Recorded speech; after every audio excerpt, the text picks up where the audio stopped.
जय हिंद दोस्तों।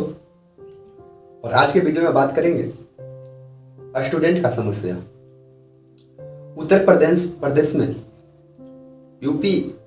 यूपीएससी यानी कि UP public service commission exam को लेकर उत्तर प्रदेश के युवाओं को या उत्तर प्रदेश के युवा लोग यूपीएससी के कैंपस को यूपीपीएससी का कैंपस को घेर चुके हैं दोस्तों। जैसे कि आपने न्यूज में देखा हो, उनकी जैसे कि मांग जो है वो जारी है। उनकी मांग है दोस्तों कि जो यूपीएससी पेपर का जो एग्जाम होगा, यूपी भी ध्यान दीजिएगा, यूपी पब्लिक सर्विस कमीशन का जो एग्जाम है उसको जो है एक चरण में दिया जाए। दोस्तों कहने का मतलब यह है कि यहाँ पे सरकार जो है वो कहीं ना कहीं इस एग्जाम को कंडक्ट कराने में भी विफल है, क्योंकि उत्तर प्रदेश के अंतर्गत या पूरे जैसे कि भारत के अंतर्गत जो लोकसभा का जब चुनाव होता है तो सरकार बड़ा ही सटीक तरीके से चुनाव को संपन्न करा देती है। लेकिन युवाओं के एक जैसे कि पेपर का एग्जाम करवाने की समस्या को लेकर इतना जैसे कि दिक्कत की और जानकर ये तजुब होगा दोस्तों, जो यूपीएससी का जो सेंटर बनाया गया है वो लगभग जैसे कि लोकसभा का 58% सीट पर बनाया गया है।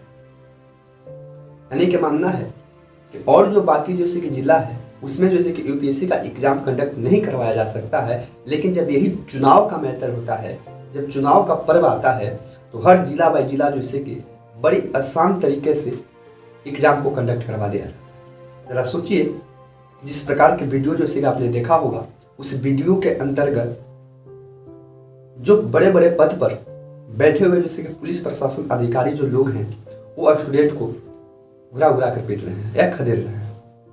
शायद ये भूलने से अनचूक कर जा रहे हैं कि एक दिन हो सकता है कि यही स्टूडेंट जो है आने वाला जैसे कि समय में उनसे बड़े जैसे कि पद को जैसे कि संभाल सकते हैं। दोस्तों इतना बड़ा जैसे कि भारत का लोकतंत्र या लोकतांत्रिक जैसे कि देश में जब चुनाव आता है तो पूरे जैसे कि शांतिपूर्ण ढंग से चुनाव को कंडक्ट करवा लिया जाता है और एक जैसे कि पेपर को कंडक्ट करवाने के लिए सरकार जो है ये हाथ को खड़ा कर लेता है। इससे मनसा यह निकल पाता है कि सरकार जो है स्टूडेंट के प्रति एग्रेसिव नहीं है और लोकतंत्र का न्यू भविष्य जो है भारत का ये युवाओं को माना जाता है। और इतना जैसे कि रात दिन एक करके मेहनत करने के बाद एक बच्चा जो है कि एग्जाम के प्रति इतना ईमानदारी पूर्वक समय को जैसे कि तैयारी करने में खपाता है कि आने वाला समय में हम एक ईमानदार जो है कि पुलिस बनकर या प्रशासनिक अधिकारी बनकर हम समाज को सेवा करेंगे। लेकिन दोस्तों इन प्रकार की समस्याओं के वजह से पेपर जैसे कि लीक होने की समस्या बढ़ जाती है। जैसे कि आपने पिछले ही बार जैसे कि देखा भारत के अंतर्गत कि नीट जैसे एग्जाम का पेपर जैसे कि लीक होता है। और एक और मैटर आता है दोस्तों इसमें, क्या ये जैसे कि पेपर जो लीक होता है इसमें जैसे कि कहीं ना कहीं जैसे कि सरकार चूक करती है या नहीं करती? पहला प्रश्न। दूसरा प्रश्न है मेरे दोस्त कि यूपीएससी जैसे पेपर को जो उत्तर प्रदेश के अंतर्गत जो प्रोटेस्ट जो देखने का मौका मिल रहा है विद्यार्थियों के द्वारा, छात्रों के द्वारा, इससे यह साफ जैसे कि जाहिर होता है कि कहीं ना कहीं जैसे कि सरकार जो है इस एग्जाम को कंडक्ट करवाने में असफल है। स्टूडेंट लोग का जो प्रोटेस्ट है और जो यूपीएससी यानी कि यूपी पब्लिक सर्विस कमीशन का जो कहना है उन दोनों में जैसे कि तालमेल का अंतर है। स्टूडेंट लोग का कहना है कि ये जो एग्ज़ाम कराया जाए वो सिर्फ एक शिफ्ट में कराया जाए, लेकिन ये जो सेंटर है इसका का नाम है कि हमने जैसे कि एग्ज़ाम को 2-3 शिफ्ट में करवा रहे हैं। दूसरा का, अगर यदि दोस्तों ये 2-3 शिफ्ट में यदि एग्ज़ाम होता है तो कहीं ना कहीं जैसे क्वेश्चन को जैसे कि सेट किया जाएगा। जरूरी तो ये नहीं है जो फर्स्ट शिफ्ट में जो एग्ज़ाम होता है या फर्स्ट शिफ्ट में जो एग्ज़ाम होता है वही क्वेश्चन जैसे कि सेकेंड शिफ्ट में रिपीट कर जाए। सवाल लीक करने का डर होता है, तो इसका जैसे कि निदान निकाला सेंटर कि हम जैसे कि सवाल को जैसे कि चेंज करके लेंगे।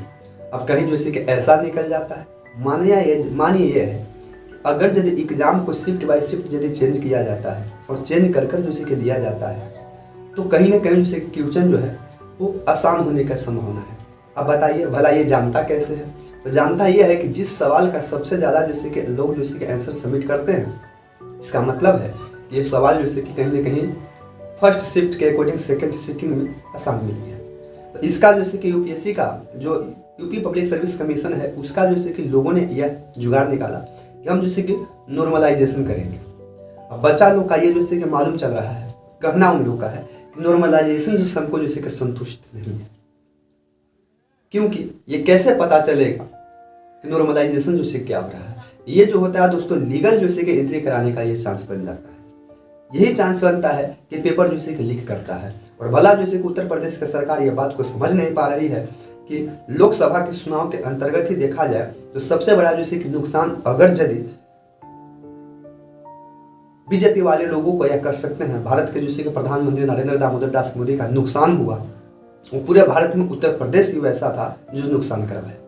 क्योंकि उसके पहले जो पेपर जैसे कि लीक हुआ था उत्तर प्रदेश का कांस्टेबल वाला एग्जाम को कंडक्ट भी करवा कर फिर बाद में जैसे उसको जैसे कि कैंसिल कर दिया जाता है, उससे का ही जैसे उसी का जैसे कि मैटर उठाकर उत्तर प्रदेश के जैसे कि पूर्व मुख्यमंत्री श्री अखिलेश प्रसाद यादव ने जैसे कि इस मैटर को जैसे कि लोकसभा के चुनाव के अंतर्गत बड़े दमखम से उठाते हैं। और उसका जैसे कि नतीजा यह होता है कि कहीं ना कहीं जैसे कि बीजेपी जो 80 सीट जैसे कि जीतता था, 80 सीट 70-80 सीट जीतती थी, वो जैसे कि घसक कर जैसे कि 36 सीट पर आ जाती है। कारण ये गलती से जैसे कि उन सबों को सरकार को सीखना चाहिए एग्जाम कितना बड़ा जैसे कि डिफिकल्ट। हम अपने अंदर जैसे कि बिहार के अंतर्गत आ जाते हैं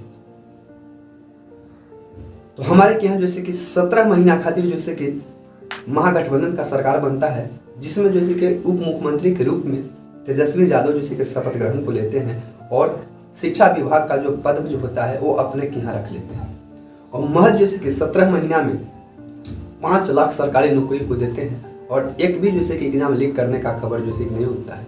इस विधानसभा के अंतर्गत तेजस्वी का जैसे कि बयान है, आप देख सकते हैं बखूबी जैसे कि यूट्यूब पर जैसे कि या सोशल मीडिया पे घूर रहा है कि हमने जैसे कि 17 महीना के अंदर 5 लाख लोगों को जैसे कि शिक्षा में वैकेंसी करवाया, नौकरी दिवाया और पेपर लीक तक नहीं हुआ। लेकिन इन सबों का सरकार आता है और पेपर लीक हो जाता है। ये बहुत बड़ा जैसे कि आरोप है दोस्तों। और क्या इस पे इतना बड़ा जैसे कि लोकतंत्र होने के बावजूद भी जब अपनी जैसे कि बारी आती है तो बड़ी शांतिपूर्ण तरीके से एग्जाम को कंडक्ट करवा लिया जाता है। जब बात जैसे कि स्टूडेंट के आता है तो ऐसा समस्या क्यों होता है?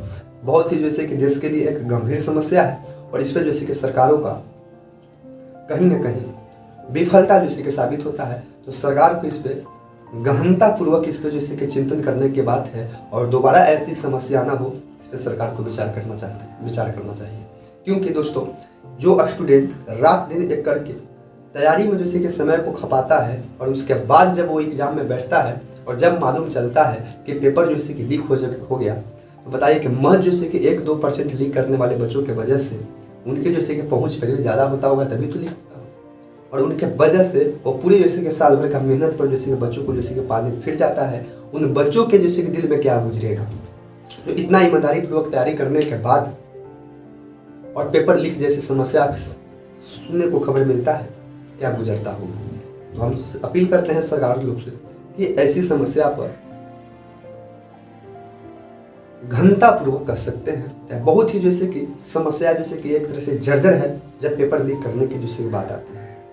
लेकिन हम स्टूडेंट से भी अपील करेंगे ये जैसे कि प्रोटेस्ट करने के फेर में कहीं जैसे कि ऐसा न जैसे कि प्रोटेस्ट हो जाए जिससे जैसे कि आम पब्लिक का जैसे कि नुकसान हो।